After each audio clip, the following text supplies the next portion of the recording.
Hello दोस्तों, नमस्कार। दोस्तों, पिछले वीडियो में हमने डिस्कस किया था what to do with ₹5 lakh if I give it to you for 5 years। अगर मैं आपको 5 लाख रुपए 5 साल के लिए दूं तो आप उसका क्या करोगे? ठीक है, 5 साल बाद मुझे उतने ही लौटाओगे या कुछ बढ़ा के लौटाओगे या कुछ घटा के लौटाओगे?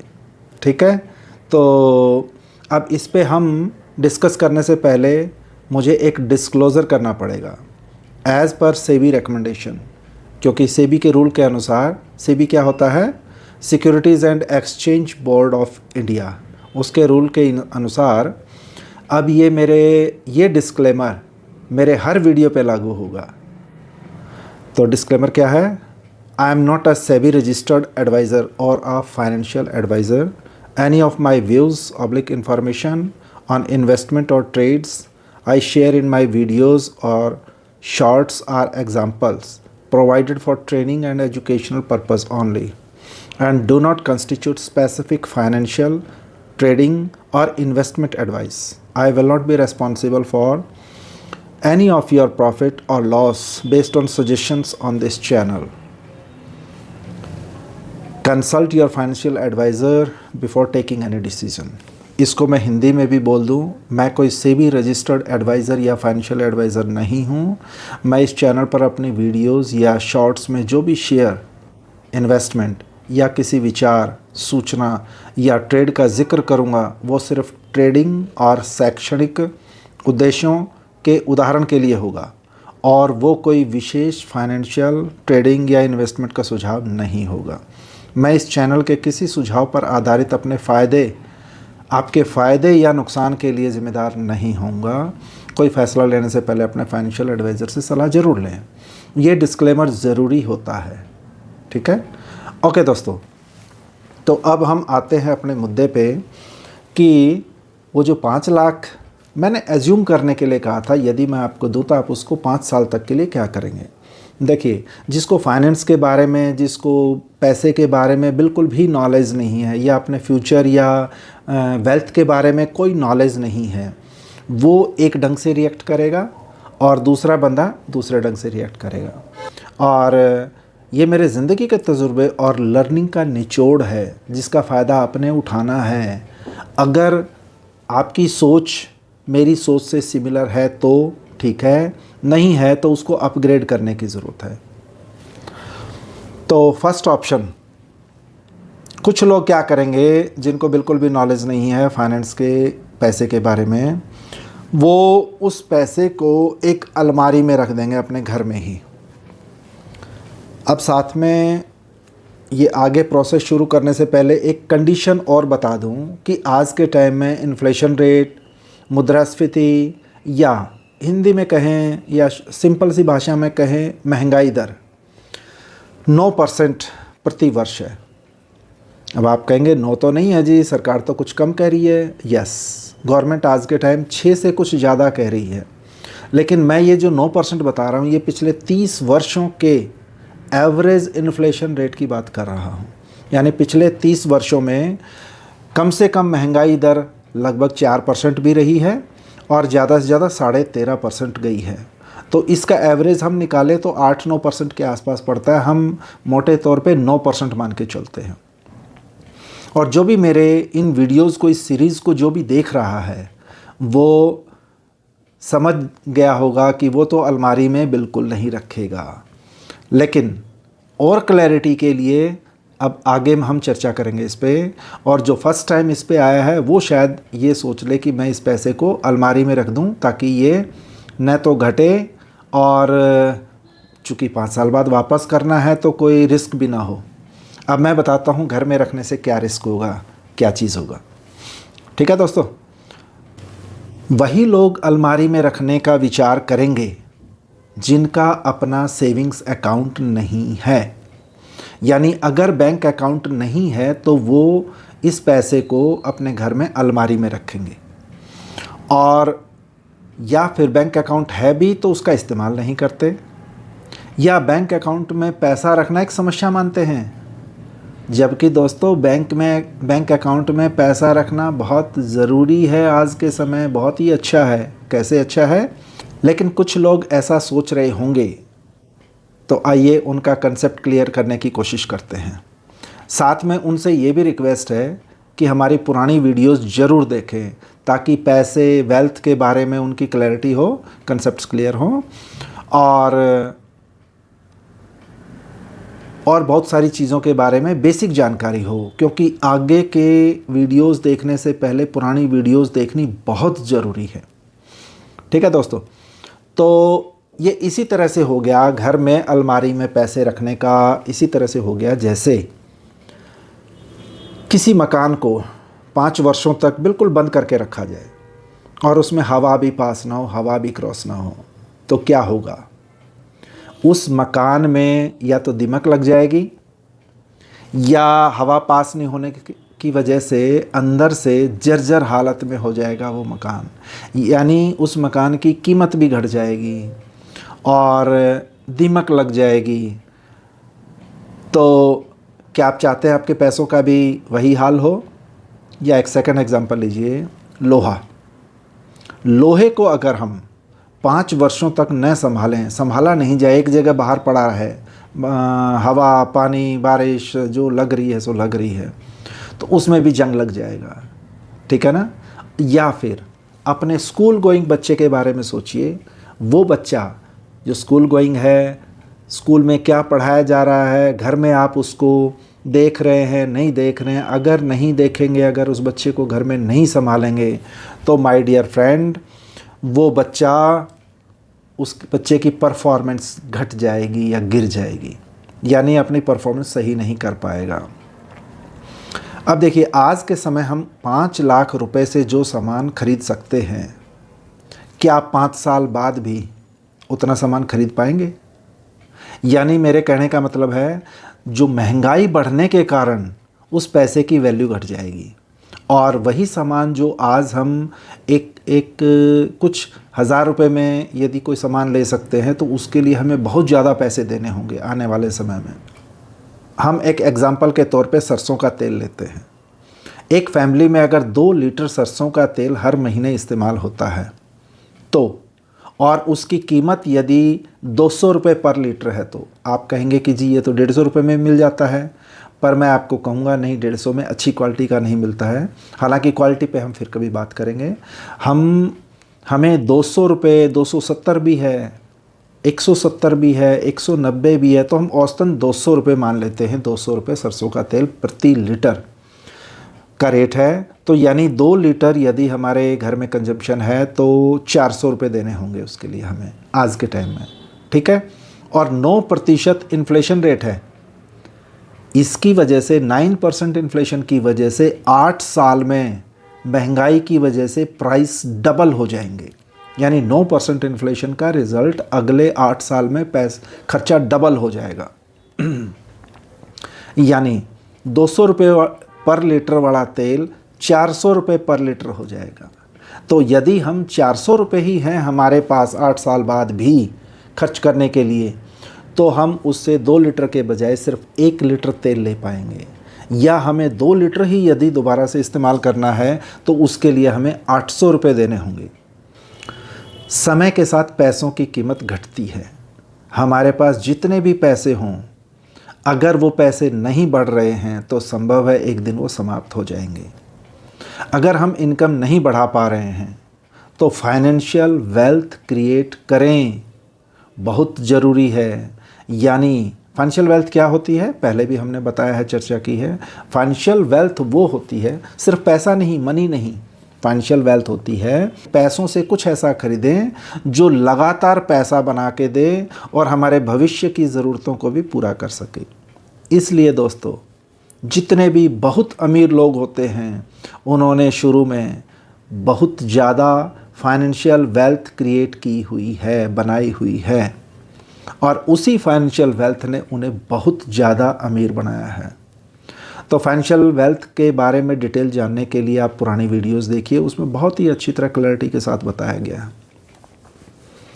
तो दोस्तों, इसलिए जिनकी सैलरी 8-9% सालाना है, और उससे ज़्यादा नहीं बढ़ पा रही है, तो वो आज उनकी जो इकोनॉमिक पोजीशन है वही 8 साल के बाद सेम रहेगी, या और 10-20 साल के बाद भी सेम रहेगी अगर उनकी 8 से 9% सैलरी बढ़ रही है तो। और दोस्तों, यदि किसी की सैलरी 8-9% भी नहीं बढ़ रही है तो वो आगे दिन ब दिन गरीब होते जाएंगे। ठीक है, चाहे कुछ एक्स्ट्रा इनकम करें, कुछ एक नया सोर्स ऑफ इनकम क्रिएट करें अपने लिए, जो कि जिसमें कुछ काम करके कम से कम सालाना 9% तो बढ़े, सेम इकोनॉमिक पोजीशन रखने के लिए। लेकिन क्या हम सेम रहना चाहेंगे? नहीं, समय के साथ हम अपने हालात, आर्थिक स्थिति मजबूत करना चाहेंगे। तो इसके लिए हमें अपनी ग्रोथ को 9% से ज़्यादा लेना होगा। ठीक है, तो 9% की वैल्यू समझ गए। अब ये अपने दिमाग में बैठा लीजिए कि आज आपकी हर साल 9% इनकम ग्रो करनी ही करनी चाहिए। ओके अगर नहीं पता तो मेरी पुरानी वीडियोस देखिए। उसी प्रकार अगर जो मैंने जो कहा था ना, मान लीजिए मैं आपको 5 लाख रुपए 5 साल के लिए दूं, तो अब उस पैसे के बारे में बात करते हैं। वो 5 लाख को यदि आप अलमारी में रखेंगे तो उसकी कीमत भी 9% प्रति वर्ष के हिसाब से घटती चली जाएगी, और घटे हुए मनी वैल्यू की वजह से 5 साल में उसकी परचेज वैल्यू कितनी घट जाएगी? 5 में 45% नहीं माय डियर फ्रेंड, 55% के आसपास उसकी वैल्यू घट जाएगी। आप कहेंगे जी 55 कैसे? मैं कहता हूँ 55 से 60% घट जाएगी उसकी वैल्यू। क्यों? कंपाउंडिंग इफ़ेक्ट की वजह से। जैसे पैसे की कीमत कंपाउंडिंग इफ़ेक्ट की वजह तरह बढ़ती है, ऐसे ही मनी को यदि खुला छोड़ दिया जाए, उसको बढ़ने न दिया जाए, तो उसकी वैल्यू भी कंपाउंडिंग रेट से ही आने वाले सालों में घटती चली जाएगी। तो यानी एक रिस्क और होगा घर की अलमारी में रखने से उस पैसे को, कि 5 लाख को चोरी होने का भी खतरा रहेगा। अब चोरी होने का डर रहेगा तो आप उसका चौकीदारा करेंगे, यानी पैसे मेरे रखे आपने घर में ही रख रखे हैं, अलमारी में रख रखे हैं, और एक जिम्मेदारी और बढ़ गई, उसका चौकीदारा करना। क्योंकि चोरी हो गए तो फिर आप वो 5 लाख रुपए कहाँ से देंगे? अपनी पॉकेट से देना पड़ेगा। तो इसलिए यदि घर में रखेंगे तो एक तो मनी की वैल्यू डाउन होएगी समय के साथ, और दूसरा उसके चोरी होने का खतरा रहेगा, चौकीदारा करना पड़ेगा। ये सब इसलिए क्योंकि उन लोगों को पैसे का इस्तेमाल बिल्कुल नहीं आता, जो लोग सोच रहे हैं कि इस पैसे को हम अलमारी में रखेंगे। या यूँ कहिए, आज के टाइम में आप लोग जितनी भी इनकम क्रिएट कर रहे हैं, यदि आप अपनी इनकम को, अपने पैसों को सिर्फ घर पे ही रख रहे हैं, तो आप अपने कमाए हुए, मेहनत से कमाए हुए पैसों की वैल्यू घटाए जा रहे हैं, लगातार घटाए जा रहे हैं।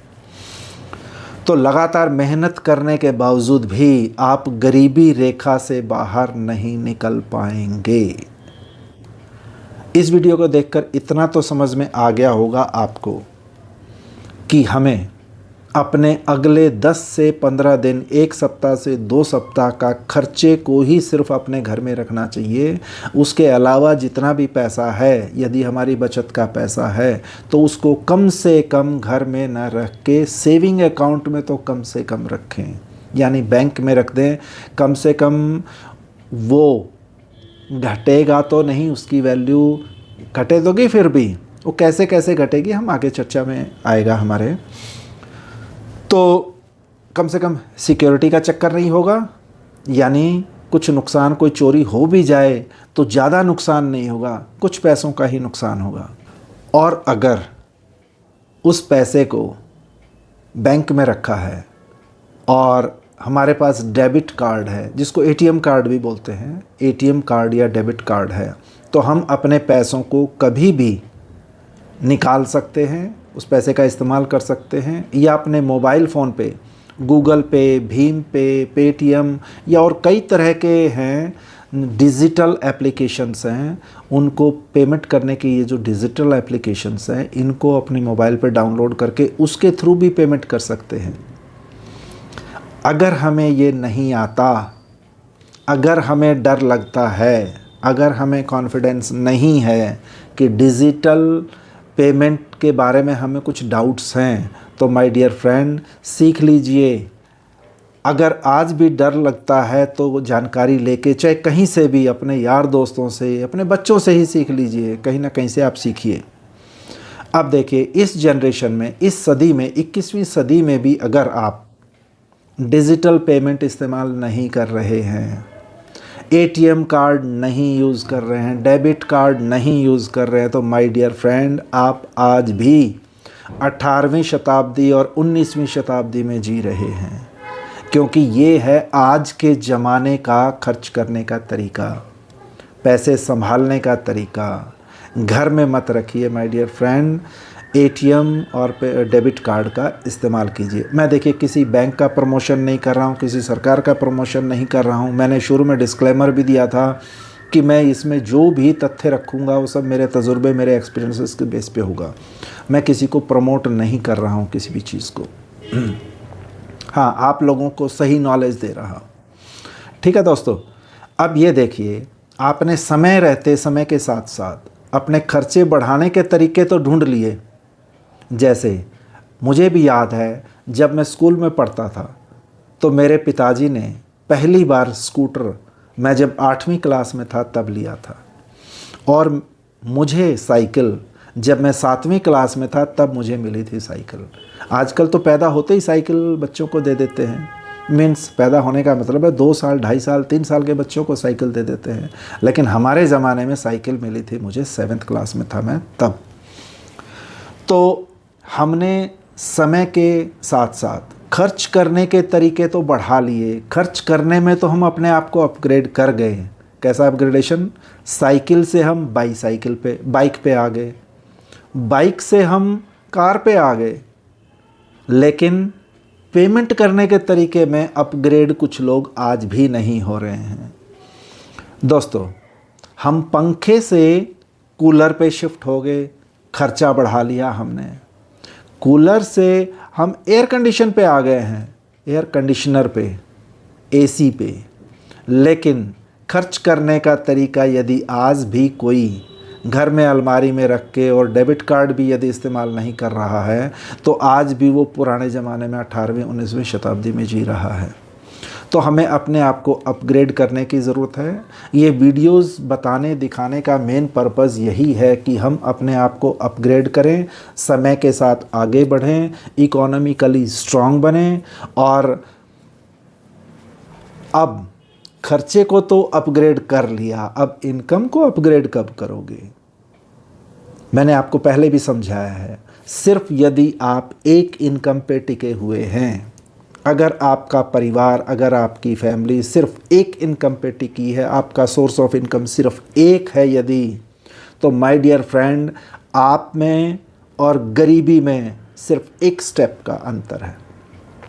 जिस दिन आपकी उस इनकम को कुछ गड़बड़ी हो गई, अभी कोरोना में देखा था ना, कितने लोगों की नौकरियां चली गई थी। इंडिया में 3 करोड़ जॉब्स ख़त्म हो गई थी कोरोना के दौरान। तो यदि हमारी नौकरी में कोई मुसीबत आ गई, कोई परेशानी आ गई, तो हम गरीब होने में सिर्फ वही एक स्टेप है, यदि एक नौकरी का डिफरेंस है। तो हम एक नहीं, हम 3, कम से कम 3